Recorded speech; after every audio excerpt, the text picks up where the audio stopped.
가족들하고도 인사 한번 나누십시다. 앞으로 당기래도 안 당기는 우리 교회.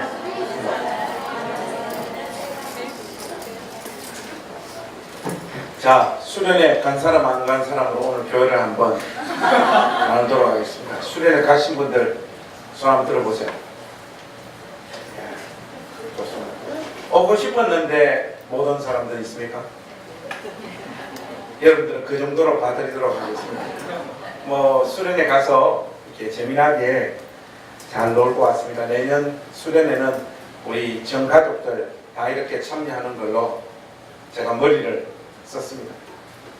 내년 여름에는 주일 예배를 거기서 하겠습니다. 그래서 1년 남았으니까 시간을 지금부터 스케줄 좀 조정하십시오. 그래서 내년에는 수련회 다 같이 이렇게 갔으면 좋겠습니다. 오늘 다루어야 될 이 본문은 제가 이렇게 사도행전 설교들을 쭉 살펴보니까 앞에서 이 주제를 가지고 살짝 한번 다루었던 적이 있는 본문이더라고요. 그래도 뭐 본문이 주어졌는데 그냥 이렇게 넘어갈 수 없으니까 오늘 이 부분들을 좀 더 본문에 의거하여 좀 이렇게 좀 자세하게 다루도록 하겠습니다. 여러분 오늘 설교를 시작하면서 우리 가족들에게 질문 하나만 좀 던지겠습니다. 여러분 사도행전 지금 우리가 강의를 하고 있는데 사도 바울의 2차 전도 여행은 끝이 났을까요? 아니면 아직도 진행 중일까요? 저는 확인하는 습관이 있으니까 손을 한번 들어서 표해 보겠습니다. 2차 전도 여행은 아직도 진행 중이다 생각하시는 분 손 한번 들어보십시오. 높이 드세요. 괜찮습니다. 우리 교회는 얍삽한 사람들이 많습니다. 손을 이게 애매하면 손을 잘 그러면 2차 전도 여행이 끝이 났다. 손 한번 들어보세요. 뭐 이것도 아니고 저것도 아니고 이거 확실하게 합시다. 확실하게. 자, 2차 전도 여행 지금 중에 있다. 사도 바울의 어떤 사역이 확실하게 손 2차선 예. 아니면 2차 전도 여행 끝났다. 여러분 2차 전도 여행이 끝이 났습니다. 그죠? 18장 23절 한번 보실까요? 18장 23절 말씀 보시면 우리 한번 23절 같이 한번 읽겠습니다. 시작. 얼마 있다가 떠나 갈라디아와 부르기아 땅을 차례로 다니며 모든 제자를 굳건하게 하니라. 여러분 그 23절 그 위에 22절을 보시면 가이사랴에 상륙하여 올라가 교회의 안부를 물은 후에 안디옥으로 내려가. 여기가 2차 전도 여행이 끝난 거예요. 그리고 23절은 사도 바울이 2차 전도 여행을 끝내고 3차 전도 여행에 돌입하고 있는 장면입니다. 그래서 18장 23절 이후부터는 3차 전도 여행이 시작되어지고 있다. 여러분들이 그렇게 이해하시면 좋겠습니다. 그런데 오늘 이 3차 전도 여행을 보니까 이 첫 출발이 사도 바울이 1차 전도 여행에서 그곳을 방문해서 복음을 전하고 교회를 세웠던 곳, 바로 그곳을 다시 방문하여서 아마 그 세워진 교회 권속들이 믿음 안에서 잘 살고 있는지를 확인하고 또 연약해진 사람들이 있으면 믿음으로 이렇게 북돋는 이런 작업들을 시도하고 있는 것 같습니다. 그래서 오늘 우리에게 주어진 이 본문은 3차 전도 여행의 아주 초장부에 해당되어지는데 이 1절 말씀을 여러분 한번 보십시오. 1절에 언급되어지고 있는 어떤 제자들과의 대화를 오늘 우리가 제대로 정리를 해야 됩니다. 바로 이 에베소에서 3차 전도 여행 중에 만난 어떤 제자들과 사도 바울의 대화가 오늘 우리에게 주어진 이 본문입니다. 이 본문이 왜 중요하냐고 하면요, 이 대화 속에는 성령 침례가 무엇인지에 대한 분명한 개념이 담겨져 있고 또 성령 침례를 경험한 신자에게 예외 없이 나타나는 현상이 오늘 본문 가운데 설명되어져 있습니다. 바로 그 부분들을 오늘 우리가 정리를 해야 됩니다. 여러분 19장 1절에 보시면 아볼로가 고린도에서 사역하고 있는 그 시기에 사도 바울이 다시 에베소로 와서 어떤 제자들을 만났다, 그렇게 말하고 있죠. 에베소로 올 때에 윗지방으로 다녀서 에베소로 왔다, 이렇게 말하고 있습니다. 여기서 언급되어지고 있는 이 윗지방은 금방 여러분들하고 함께 살펴본 18장 23절의 갈라디아와 부르기아 지역을 말합니다. 사도 바울은 3차 전도여행을 1차 전도여행에서 방문한 지역들, 그곳에 세워진 교회들을 다시 방문하면서 이제 3차 전도여행을 시작을 하는데, 자 이제 본격적으로 한번 보십시다.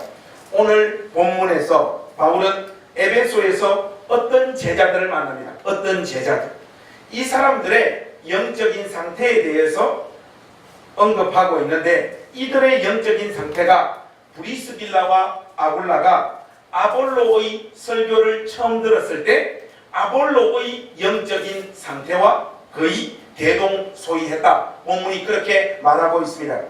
그들의 신앙의 내용과 형태를 보았을 때 뭔가 2% 부족한 어떤 것이 존재하고 있었던 것 같아요. 에베소의 어떤 제자들의 신앙은 아볼로가 브리스길라와 아굴라를 만나기 전처럼 진심도 있고 열정도 있는데 신앙의 내용에 알맹이가 빠져있는 어떤 상황이었습니다. 그것이 어떤 것이었는지 성경은 명시적으로 언급하고 있지 않기 때문에 우리가 직접적으로 또 단정적으로 말할 수는 없습니다만, 사도는 어쨌든 그들의 신앙 고백과 내용 속에 2% 부족한 듯한 뭔가가 있다는 것을 눈치채게 됩니다. 이 부분을 분명하게 알기 위해서 사도 바울은 이 에베소에 있었던 어떤 제자들에게 질문을 던지고 그 질문이 문답 형식으로 오늘 본문 내용으로 전개되어지고 있습니다. 그래서 제가 존 스토트의 책을 참고로 해서 2절에서부터 5절에 등장하고 있는 이들의 문답을 제가 한번 여러분들에게 좀 쉽게 풀어서 문답 형식으로 한번 진행해 보겠습니다. 바울의 첫 번째 질문은 뭔가 하면요, 너희가 믿을 때 성령을 받았느냐 하는 이 질문이었어요. 이 질문에 이 어떤 제자들이 어떻게 대답을 하는가 하면, 우리는 성령이 계심도 듣지 못했다, 이렇게 이야기를 합니다. 그러니까 여기서 이제 사도 바울이 꽤나 놀랐던 것 같아요. 그래서 사도 바울이 그들에게 던지는 두 번째 질문이 뭔가 하면, 그러면 너희는 무슨 침례를 받았느냐, 이렇게 묻습니다. 하니까 이 어떤 제자들의 대답이 우리는 요한의 침례를 받았다, 우리는 요한의 침례밖에 알지 못한다, 이렇게 대답을 합니다. 이랬을 때 사도 바울이 그들을 향한 최종적인 답변이 뭔가 하면, 요한이 회개의 침례를 베풀며 백성들에게 말하되 내 뒤에 오시는 이를 믿으라 하였으니 이는 곧 예수다, 이렇게 이야기하는 내용들로 본문이 전개되어집니다. 간단한데 이해하기가 만만치 않은 본문이죠. 한번 정리를 해봅시다. 이 문답을 가지고 조금 이상한 주장을 하는 분들이 계십니다. 지금 현재 우리 교계 안에 있어요. 이분들이 이단은 아닌데 좀 이상합니다. 이분들이 주장하는 바가 성경적이지도 않을 뿐더러 건전한 해석이라고 보기도 어려워요. 뭔가 하면 2절의 사도의 첫 번째 질문을 여러분 한번 보십시오. 거기 보시면 너희가 믿을 때 성령을 받았느냐, 이렇게 묻고 있죠. 그런데 이 질문을 이분들이 어떻게 이해를 하시는가 하면, 너희가 믿고 난 후에 성령을 받았느냐로 이해하는 사람들이 교계 안에 있습니다. 이분들은 우리의 신앙의 본질을 설명할 때 예수 믿는 것, 이거로는 뭔가가 부족하고, 특히 하나님의 영광스러운 일을 감당하기 위해서는 세컨드 블레싱, 그들의 표현대로 하자면 성령 침례를 다시 한번 경험해야 신앙이 온전해지고 하나님 앞에서 제대로 살 수 있는 사람이 될 수 있다라고 하는 것이 이분들의 주장입니다. 한마디로 믿음과 회심으로 시작한 신앙생활의 여정, 어느 시점에 성령을 뜨겁게 체험하고 받는 일이 반드시 모든 신자에게 따른다는 것이에요. 쉽게 말해서 이분들은 예수 믿는 일과 성령으로 침례를 받는 일이 별개의 것이라고 신앙을 양분화해서 설명하고 이해하고 있는 사람들입니다. 그래서 이 사람들은 너희가 믿을 때 성령을 받았느냐 하는 이 말씀을 예수 믿고 난 후에 실제로 성령의 특별한 능력이나 영적인 체험을 해본 적이 있느냐, 이렇게 질문을 던지고 오늘 이 본문 말씀도 그렇게 이해합니다. 왜 그런가 하면 후반부에 여러분들 보시면 사도가 안수했을 때 어떤 현상이 일어납니까? 방언하고 예언하는 현상들이 일어나죠. 그래서 이분들은 실질적으로 예수를 구주와 주님으로 믿고 고백하는 것, 그것으로 신앙이 완성되어지지 않는다고 생각하는 거예요. 반드시 한번 뜨거운 불의 체험을 한 사람이 그 신앙이 뭔가 부족한 상태에서 완성을 이루는 자리로 나아간다. 그들은 그렇게 주장하는 것이고, 그러나 여러분, 이런 식의 이해와 주장은 본문 말씀을 자신들의 신학적인 주장에다가 인위적으로 끼워 맞추는 주장밖에 되어지지 않는다는 걸 여러분들이 잘 아셔야 됩니다. 왜냐하면 바울의 첫 번째 질문 한번 보십시오. 보시면 너희가 믿을 때 성령을 받았느냐? 여러분, 이 문장에서 동사가 두 개 나오죠. 이게 뭡니까? 하나는 믿었다와 하나는 받았다. 이 두 개의 동사의 시제가 헬라어 성경으로 보니까 시제가 똑같습니다, 여러분. 과거와 현재로 구성되어져 있거나 현재와 미래로 구성되어져 있지 않고 동일한 시제로 등장하고 있다는 거예요. 그러니까 본문은 성령 침례와 믿음이라는 것은 동시에 발생하는 현상임을 분명하게 못 받고 있습니다. 예수 믿는 일과 성령을 받거나 성령 침례를 받는 것을 분리해서 본문이 말하고 있지 않다는 것이죠. 무엇보다 이 말씀을 예수 믿고 난 다음에 성령의 침례를 받은 적이 있느냐, 이렇게 이해하는 분들은 2절 말씀에 등장하는 어떤 제자들, 이게 이제 아주 큰 논쟁점인데, 어떤 제자들이라고 하는 이 사람들을 예수를 이미 믿고 있는 신자들로 이 사람들은 간주합니다. 그리고 여러분, 단어상으로만 보자면 어떤 제자라고 하는 이 문구는 예수를 이미 믿고 있는 사람이라고 하는 뉘앙스가 분명히 깔려 있는 것이 사실이에요. 그러나 여러분, 오늘 본문 말씀을 우리가 좀 더 자세하게 한번 보시면 이 사람들을 그렇게 너무 쉽게 예수 믿는 신자다 이렇게 간주해 주기는 어렵습니다. 이유는 사도행전 전체에서 누가가 제자라고 하는 용어를 사용할 때 그것이 반드시 예수님을 인격적으로 만난 신자들을 지칭할 때만 사용하는 단어가 아니었다는 것과 오늘 이 본문 말씀에서 이 어떤 제자들이 자기 입으로 쏟아놓고 있는 이 고백들을 보면 이들을 예수 믿는 신자로 간주해 주기가 어려워요. 여러분 2절에 한번 보십시오. 너희들이 예수를 믿을 때 성령을 받았느냐 하는 이 질문에 이들의 답이 뭡니까? 우리는 성령이 계심도 듣지 못하였노라. 여러분, 신약 성경의 관점에서 보자면 성령의 내주가 없는 사람을 예수 믿는 신자로 간주하기는 불가능해요.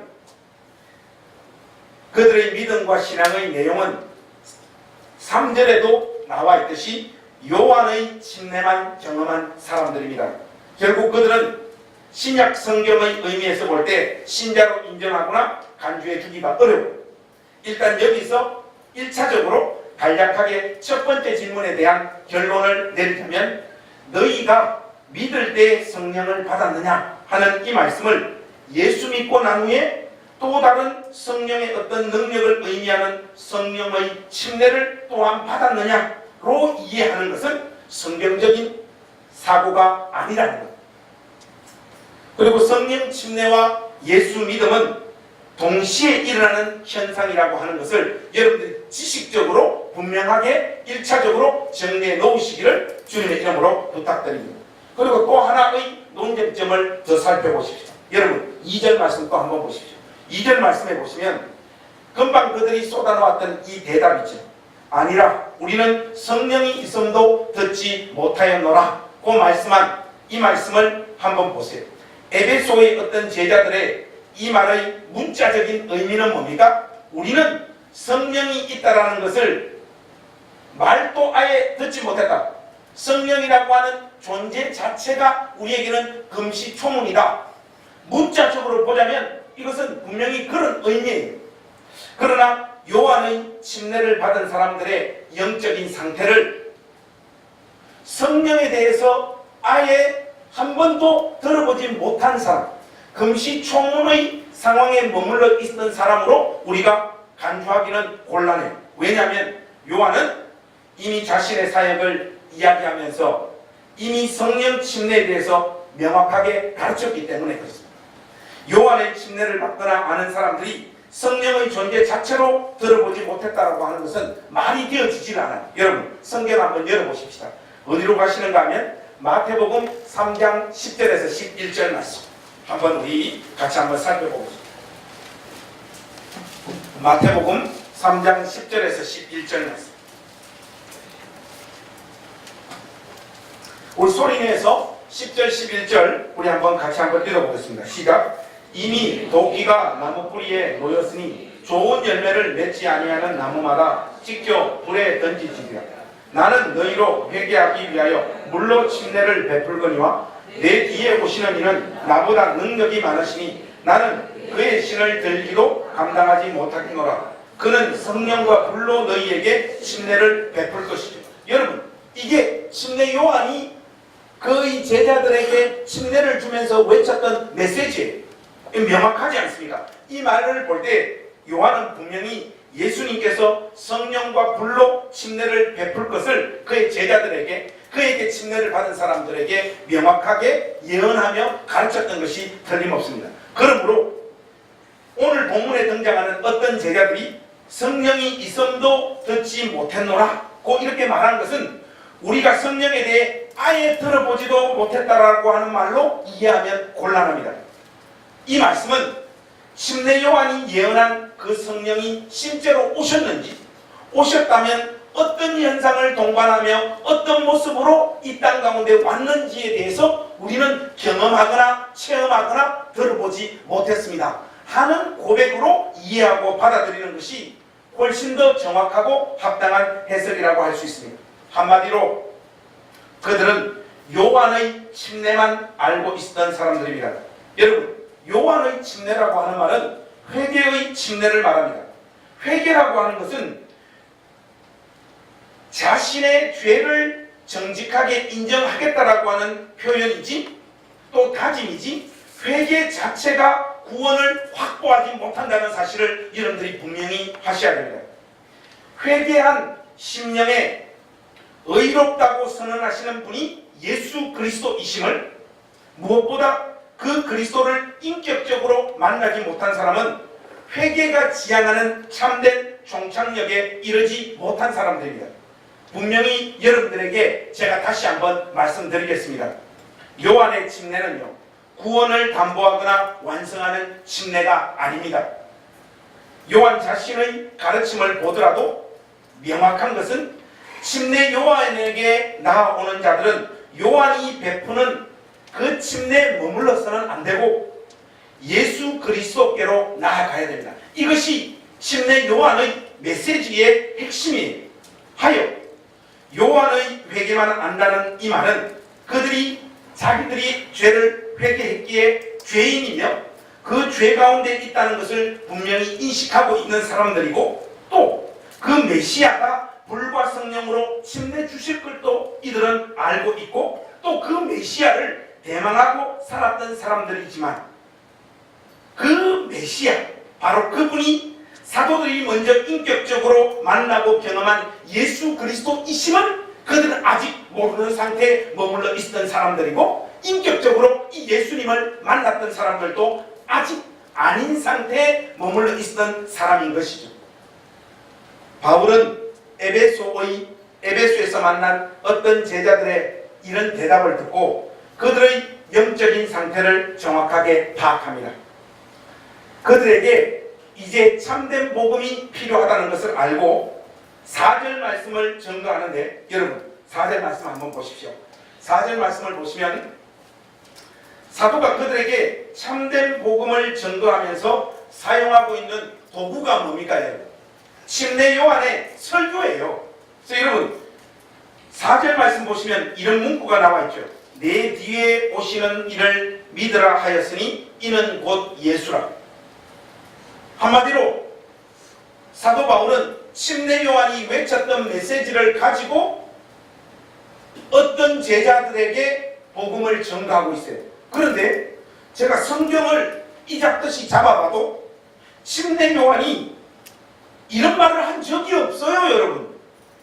그러니까 내 뒤에 오시는 이를 믿으라 하였으니 이는 곧 예수다. 이렇게 침례 요한이 외친 적이 없는데 사도 바울은 침례 요한이 이런 메시지를 전했다라고 지금 이야기하고 있단 말이에요. 이것은 사도 바울이 마태복음 3장 13절 말씀을 성령께서 영감하시는 가운데 자기 식대로 해석해내고 있는 말씀인 거예요. 여러분 11절 말씀 다시 한번 보십시오.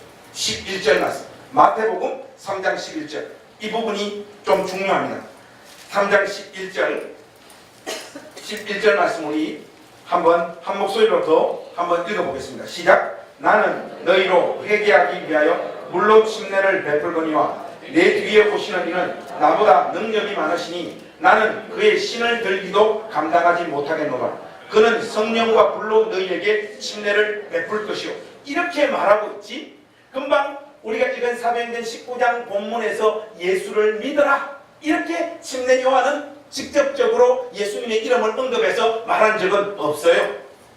사도는 한마디로 이 마태복음 3장 11절 말씀을 내 뒤에 오시는 이를 믿으라 하였으니 이는 곧 예수라 하고 해석해서 선포하고 있는 것입니다.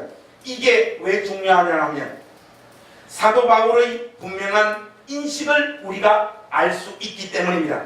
한마디로 이 사도 바울은 성령과 불로 침례를 받는 일이 예수 믿는 일과 똑같은 것으로 생각하고 있는 것이에요.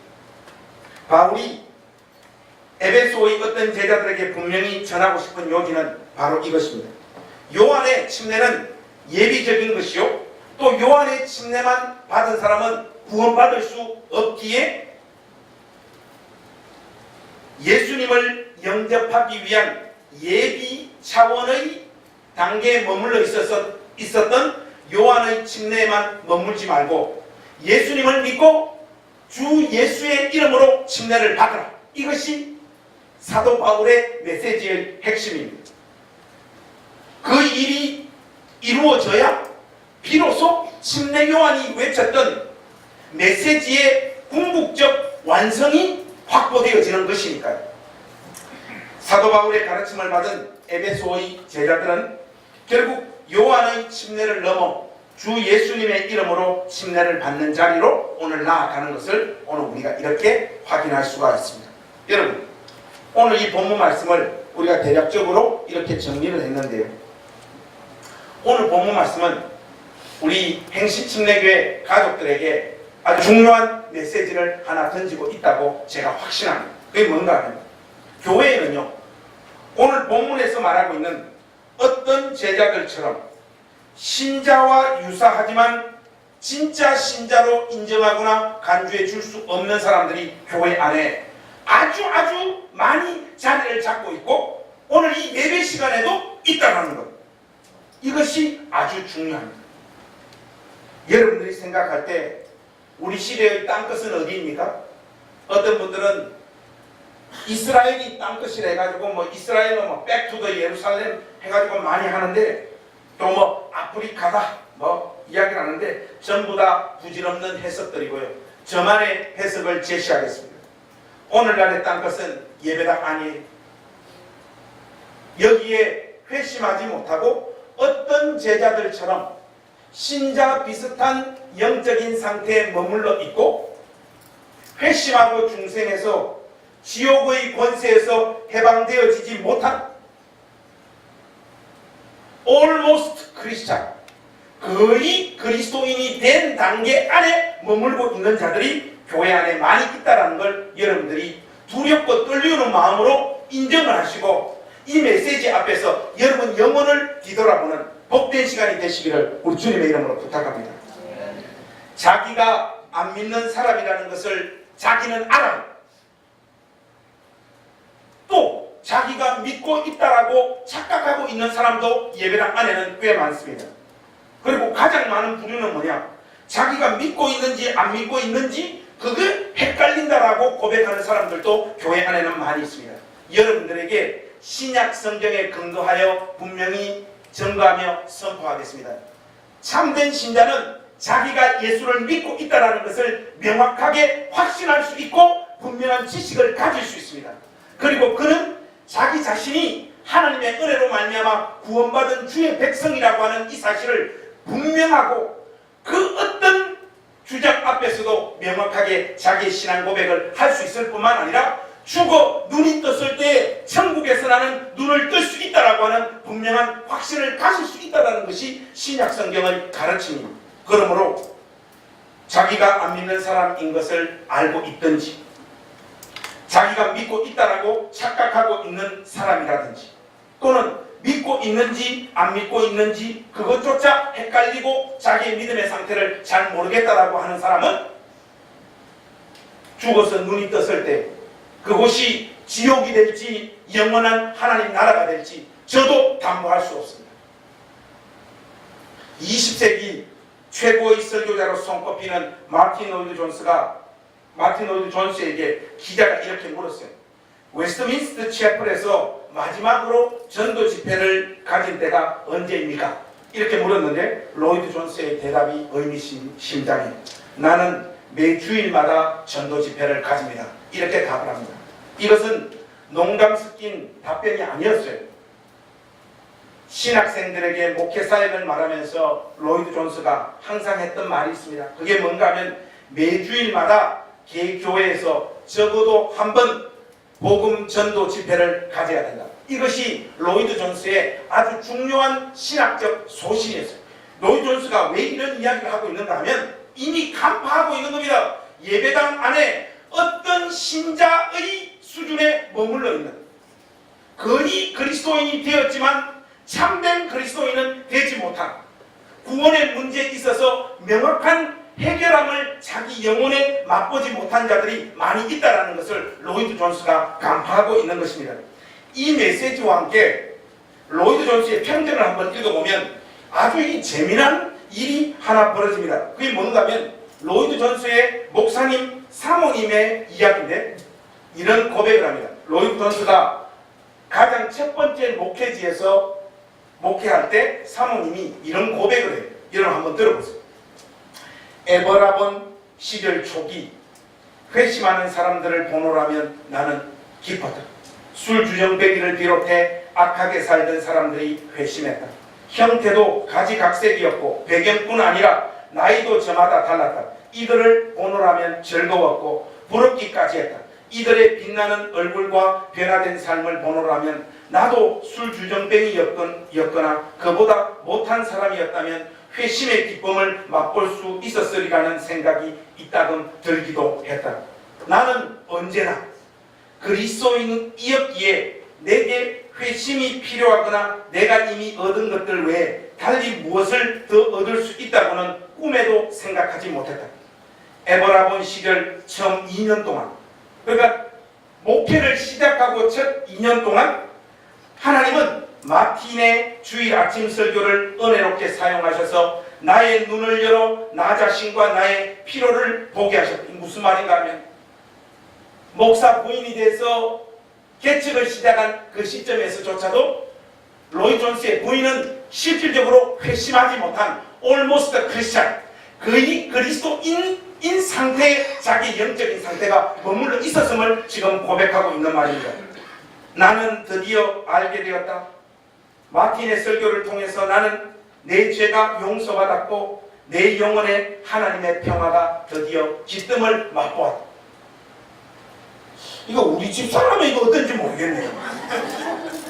여러분 이것은 아주 중요한 문제입니다. 여러분 이 문제와 관련해서 우리가 사도행전 26장을 한번 넘어가 보십시오. 여기 보면 오늘 본문과 관련해서 아주 중요한 내용이 하나 나옵니다.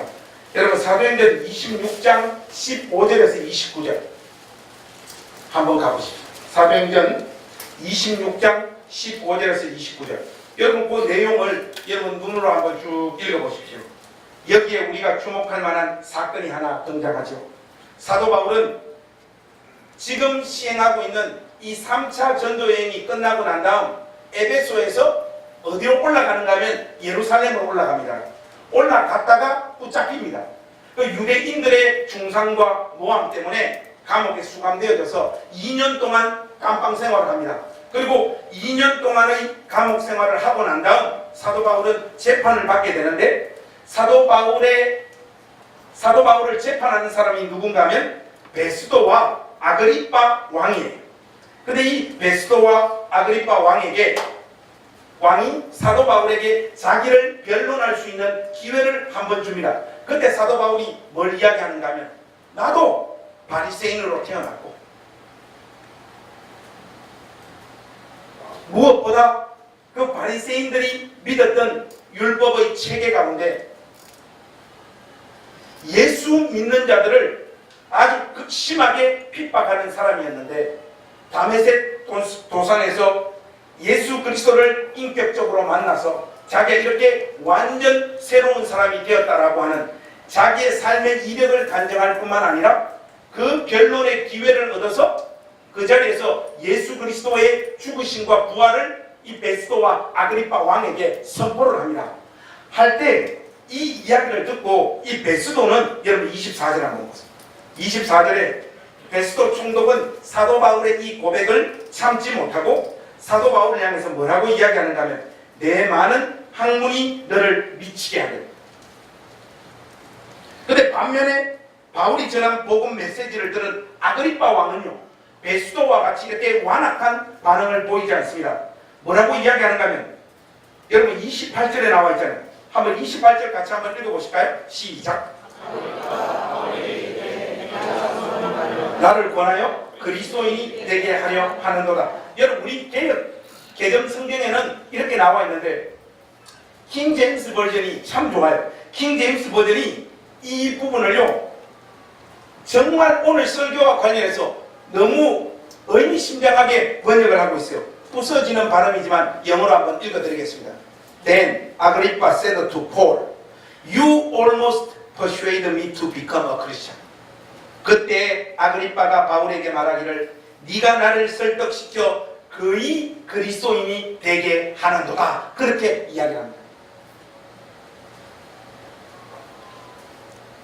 사도 바울은 이 말을 아그리빠 왕으로부터 듣고 난 다음에 29절 한번 보십시오. 29절 우리 또 한번 소리 내서 한번 같이 읽겠습니다. 시작.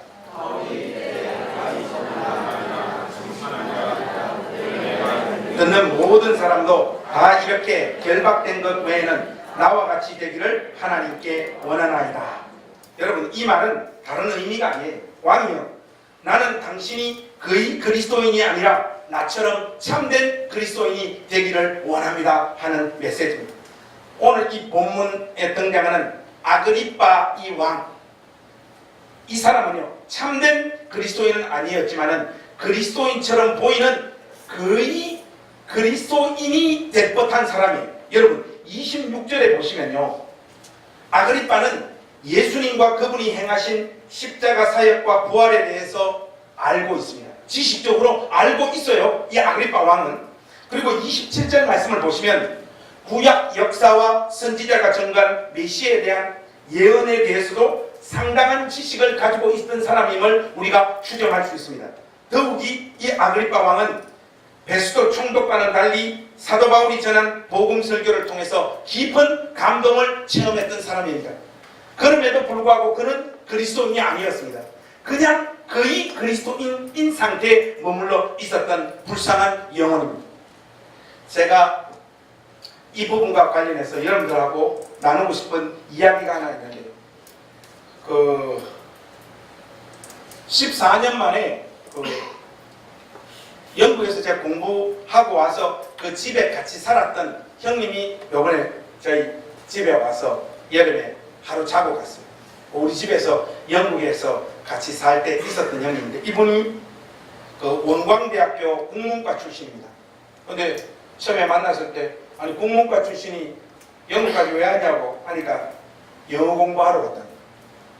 그래서 뭐 국문과 다니는 사람이 왜 영어를 하냐, 이분이 그러니까 국어하고 영어하고 이렇게 비교해서 영어를 한국 사람들에게 가르치기 위해서 그걸 공부하러 왔다는 거예요. 근데 이거 외모나 이런 걸 보니까 별 신빙성이 없어요. 매일 저보고 또 저희 집사람 보고 앉혀놓고 자기 나름의 그 어떤 영어를 체득하는 어떤 방식에 대해서 계속 설명해요. 그게 항상 국어와 비교해서 설명했습니다. 제가 지금 기억이 나는 게 이래. 제가 그때 전사였으니까 김전사님 영어 문법의 60%는 준동사야 하니까 이 사람 뭐가 있네 하면서 이분이 이제 설명하기 재밌는 게 준동사가 여러분 영어에서 분사, 동명사, 투부정사지 않습니까?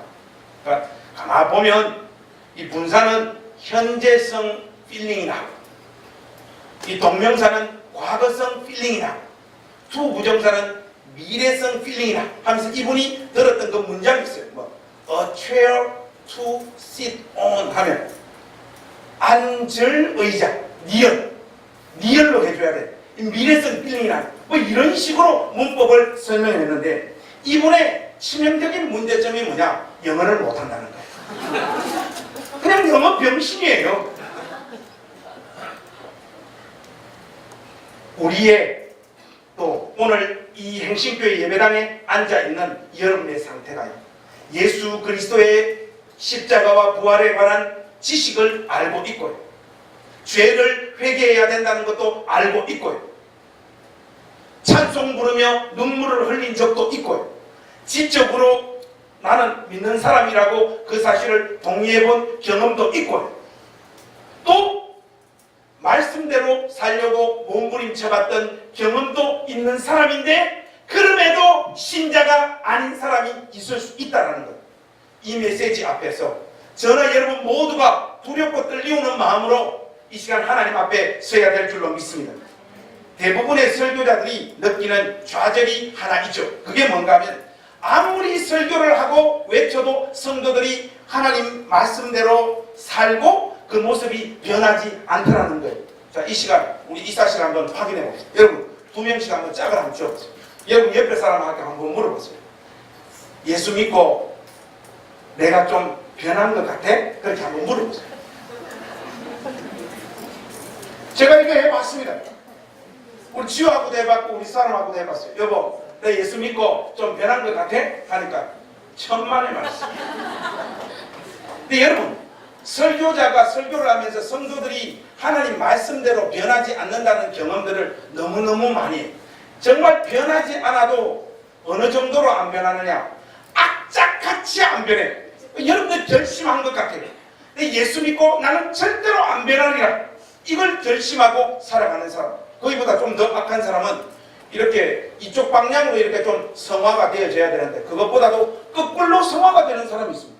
예수를 믿은 세월이 오래되면 오래될수록 인간이 더 망가지는 이런 현상도 교회 안에서 우리가 생생하게 확인할 수 있죠. 그런데 여러분 이게 목사들이 성도들의 삶을 관찰한 결과일 뿐만 아니라 이런 말을 하고 있는 목사 자기 자신도 변하지 않고 있다는 걸 솔직히 인정할 수밖에 없잖아요. 여러분 이 원인이 도대체 뭘까요? 제가 오늘 설교를 준비하면서 이 비밀을 알게 되었습니다. 대한민국에서 저만 알고 있는 것, 오늘 우리 행신교회 가족들에게 공개하도록 하겠습니다. 의외로요, 교회 안에 진짜 회심하여 그리스도이신 예수님을 구주와 주님으로 믿고 있는 사람들이 별로 없기 때문입니다. 그리스도 안에서 중생하고 거듭나는 생명을 가져본 적도 없는 사람들이 어떻게 잘할 수 있습니까? 태어나야지 잘하지요.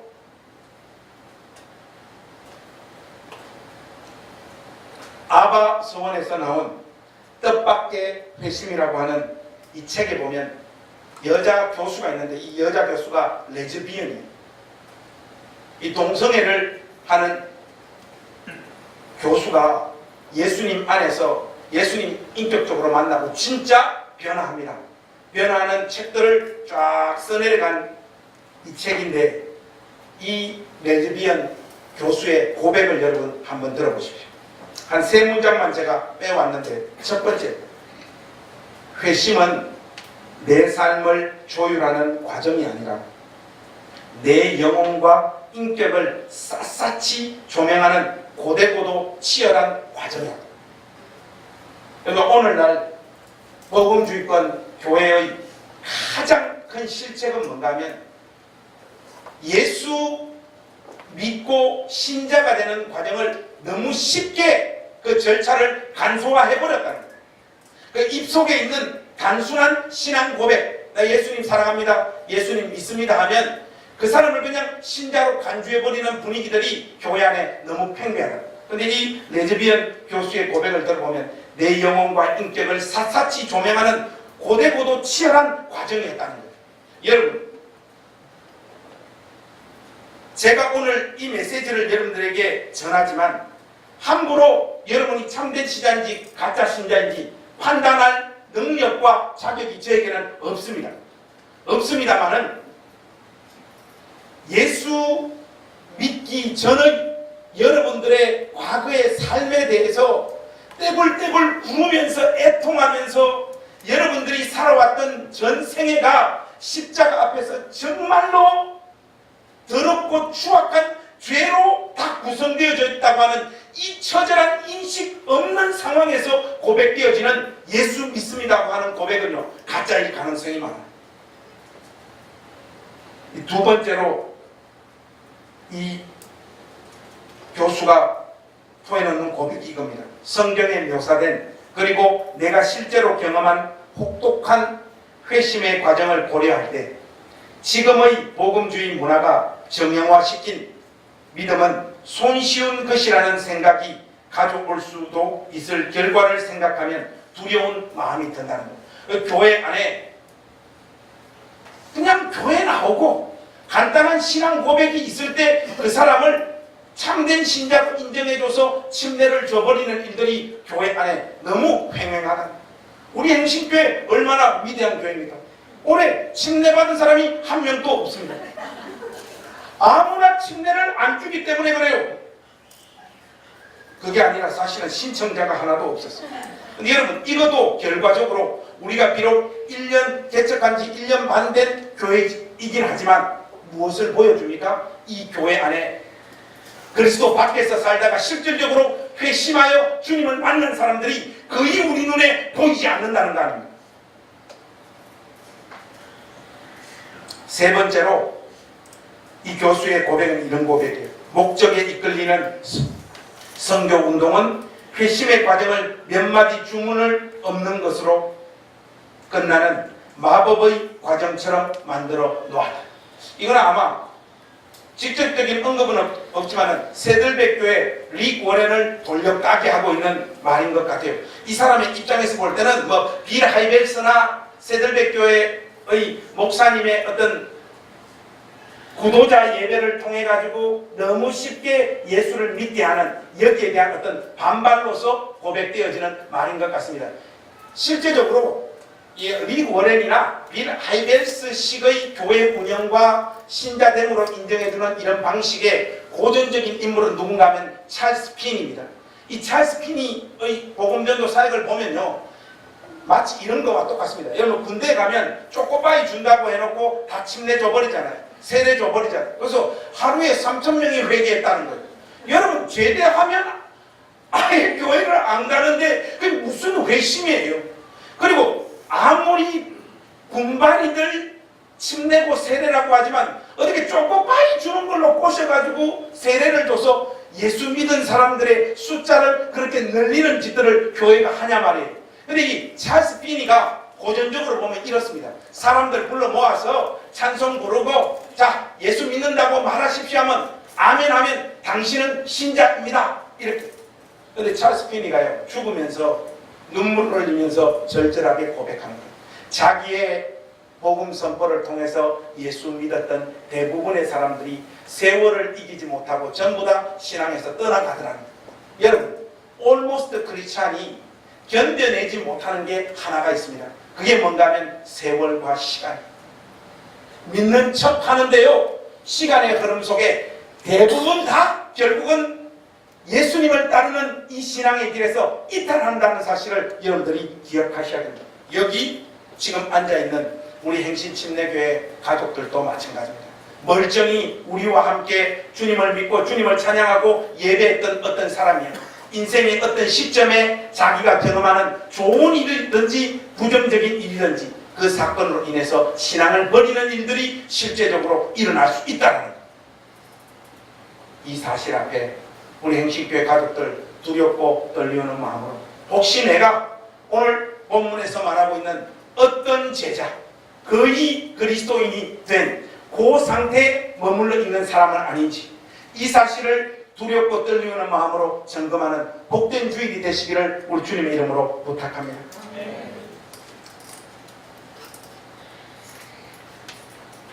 우리 서로 회심하지 않은 채 교회 생활을 하고 있는, 교회 생활에 익숙한 능구름이들로 살아가고 있지는 않는지, 서로의 믿음 없음을 그냥 용인하면서 살아가고 있는 교회 공동체는 아닌지 오늘 우리의 모습을 뒤돌아봤으면 좋겠습니다. 왜 서로가 거듭나지 않고 중생하지 않고 회심하지 않았음에도 불구하고 그 사실을 우리가 진지하게 그 사실을 응하지 않고 쉽게 그 사실을 용인해 주고 있을까요? 그것은 하나입니다. 자기도 회심하지 않았기 때문입니다. 우리의 삶 속에서 성화의 부재라는 결과로 나타나는 핵심적인 이유가 저는 이것이라고 확신합니다. 어쩌면 우리는 서두를 향해서 목사님, 집사님, 장로님, 권사님 이렇게 불러주는 이 호칭 속에 속고 있는 줄 몰라요. 은혜의 끝 나는 거듭난 그리스도, 로이드 존스의 부인처럼 목회사역을 시작하고 있는 그 시점으로 은혜의 끝 자기는 거듭난 하나님의 백성으로 생각을 했다가 그의 남편이 외치는 성경적인 복음 전도 설교를 듣고 회심한 이런 일이 일어났던 것처럼 이 메시지를 전가하고 있는 저도 저의 영혼을 두렵고 떨리는 마음으로 점검해야 돼요. 존 오웬이라고 하는 개혁파 신학자가 이런 말을 했어요. 이 사람 주장에 이런 말이 있어요. 설교자가 거듭나지 않았음에도 불구하고 그 설교를 듣고 청중에 있는 어떤 사람은 거듭날 수 있다. 저는 지금 거듭나지 않은 상황에서 여러분들에게 회심과 관련한 요청을 하고 있다가 눈 떴을 때 저는 지옥불로 떨어지고 여러분만 구원을 받는 이런 재수 없는 일이 실질적으로 발생할 수 있다는 겁니다. 사랑하는 우리 행신교회 가족 여러분, 오늘 설교의 결론을 맺겠습니다. 예수 믿고 난 다음에 우리 신앙의 어떤 여정의 어떤 시점에 성령 침례를 다시 받아야 되는 것이 아니라 성령 침례가 있을 때 반드시 동반되어져 나타나는 현상 하나가 뭐냐? 예수님을 구주와 주님으로 믿고 고백하는 이 역사가 일어나는 것이고 이것만이 성령 침례를 받은 객관적이고 확실한 증거가 되는 줄로 믿습니다. 이게 우리의 신앙 고백입니다. 오늘 우리가 믿음으로 살지 않는 것은 딱 하나의 이유라면 우리가 회심하지 않았기 때문이요. 회심했는데도 불구하고 하나님 말씀대로 살지 않는 이유는 성령 침례를 받아야 되기 때문이 아니라 우리 안에서 이미 살아서 내주하시며 역사하고 계시는 성령의 역사를 우리 의지를 동원하여 거부하고 있기 때문입니다. 다른 성령의 침례가 필요한 것이 아니라 이미 여러분 안에서 울며 탄식하며 여러분들이 참된 하나님 백성답게 살기를 원하며 여러분을 위하여 기도하고 있는 성령님의 음성에 민감하게 기울이시는 우리 행신교회 가족들이 될 수 있기를 바랍니다. 소나무법으로 기도로 올라갈 필요가 없다는 거예요. 오늘 이 메시지 앞에서 여러분 영혼을 정말로 긴장하는 마음으로 한번 뒤돌아봐야 됩니다. 오늘 설교의 결론을 베드로후서 1장 3절을 통해서 우리가 함께 읽고 마무리하도록 하겠습니다. 베드로후서 1장 3절입니다. 베드로후서 1장 3절.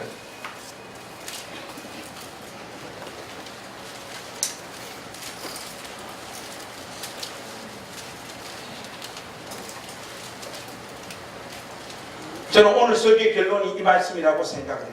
자, 우리 한번 한 목소리로 같이 읽겠습니다. 시작.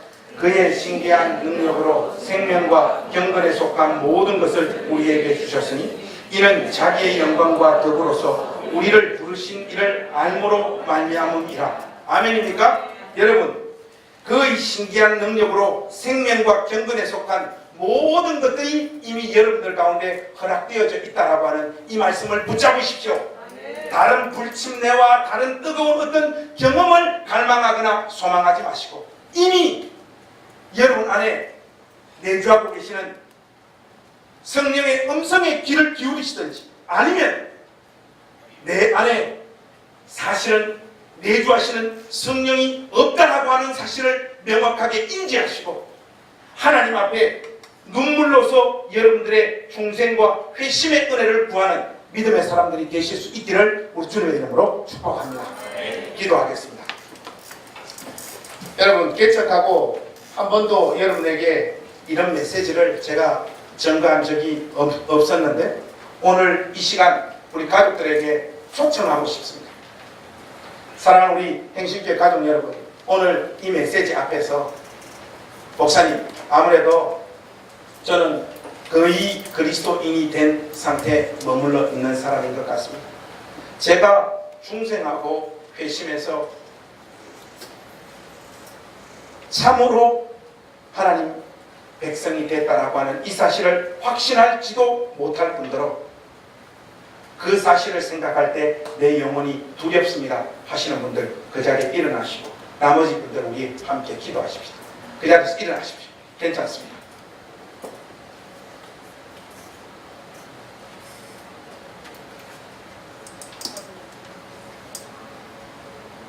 기도하십시다. 제가 한번 우리 일어나신 분들을 위해서 기도하겠습니다. 하나님, 용기 내서 일어난 우리 집사님들 또 우리 성도님들 하나님 붙잡아 주시옵소서. 저들의 영혼을 뚫고 하나님 저들 심령 안으로 하나님의 생명의 생기를 불어넣어 주시옵소서. 자신의 전 인생이 예수님의 십자가 앞에서 분명하게 더러움과 추악함으로 가득 차 있는 죄인임을 절절히 믿고 고백하는 은혜의 역사가 이 시간 있기를 원합니다. 성경의 약속을 쫓아 자기가 하나님 앞에서 죄인임을 고백하고 예수 그리스도를 영접하는 자에게 예수님의 의를 주신다고 약속하신 그 말씀 일어난 우리 모든 가족들 붙잡기를 소망합니다. 하나님, 이 교회 안에 회심하지 않은 상태로 머물러 있는 영혼들 하나님 긍휼히 여겨주시고 특별히 용기가 나지 않아 일어나지 않은 상태에 있지만 자기의 영혼의 문제를 생각할 때 두렵고 떨리우는 마음으로 가득 차 있는 우리 행신교회 가족들을 하나님 긍휼히 여겨주셔서 매주일 이 교회 이 강단에서 회심하는 사람들이 증가되어지는 역사가 있도록 특별한 간섭하심으로 이 교회를 붙잡아 주시옵소서. 하나님 생명의 역사로 풍성해지는 우리 행신교회 되어지기를 소망합니다. 무엇보다도 회심하기를 갈망하는 거의 그리스도인 상태에 머물러 있는 우리 행신교회 가족들에게 하나님 이 복된 주일 놀라운 은혜들로 함께하여 주셔서 구원받았고 영생을 얻었으며 죽었을 때 눈을 뜬 그 현장이 천국이라고 하는 분명한 확신을 체험하는 놀라운 은혜들로 함께하여 주시옵소서. 예수님의 이름으로 기도하옵나이다. 아멘.